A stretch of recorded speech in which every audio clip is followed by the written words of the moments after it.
Well, we're thinking of a whole variety of options for how you could do better at authentication. So you can start with nearer-term things like tokens or fobs that might have NFC or Bluetooth embedded in them, but you can also think about a means of authentication that you could simply wear on your skin every day for a week at a time, say an electronic tattoo.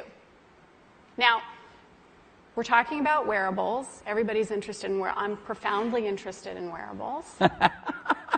And what I will tell you is that there are we've made a lot of advances in wearables, but there's still some fundamental problems that we haven't solved. Like one of them is the mechanical mismatch between humans and electronics, right? So electronics are boxy and rigid, humans are curvy and soft. That's a mechanical mismatch problem. Well, a researcher at the University of Illinois, his name is Dr. Rogers, what he discovered is that he could use standard CMOS techniques to make islands of high-performance silicon connected by accordion-like structures that would allow it to stretch up to 200% and still be performing. And what he did is he founded a company, and they started making electronic tattoos. So I'm wearing one here on my arm. Do we have a camera to get a... This is a developmental system made by MC10, and it has an antenna and some sensors embedded in it. And what we plan to do is work with them to advance a tattoo that could be used for authentication.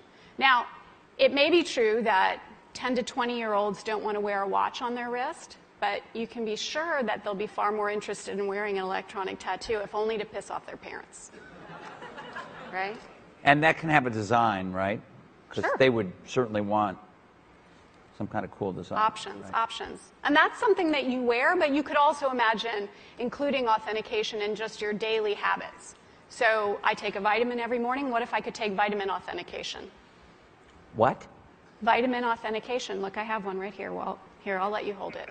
Would you like to hold it? I'll hold it. Okay. So this... You guys see it? This pill has a small chip inside of it with a switch. It also has what amounts to an inside-out potato battery. When you swallow it, the acids in your stomach serve as the electrolyte. That's what they do. And they power it up, and the switch goes on and off. And it creates an 18-bit ECG-like signal in your body, and essentially your entire body becomes your authentication token. Yes, this is true. Okay, but... Okay, so wait. So it's really true. So what this means is that becomes my first superpower. I really want this superpower. It means that my arms are like wires, my hands are like alligator clips. When I touch my phone, my computer, my door, my car, I'm authenticated in. First superpower. Like, I want that. So we're not shipping that right away. Yeah, no. We're not shipping that right away.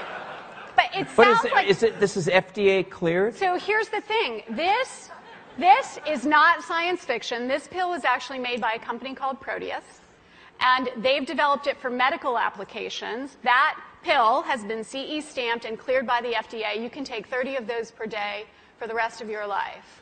And then what happens? Does your heart beat change? Does your... We can just tell that you've taken the pill. I mean, the medical application... Does Google now know everything I do and everywhere I go? Because, let's face it, we like you guys, but you're from Google. Just give him some water and let him take that pill right now. Thanks. Maybe Dennis, let me ask you, does Larry make you take one of these? It's optional. So we optional. So we actually have demoed this working and authenticating a phone. Yeah.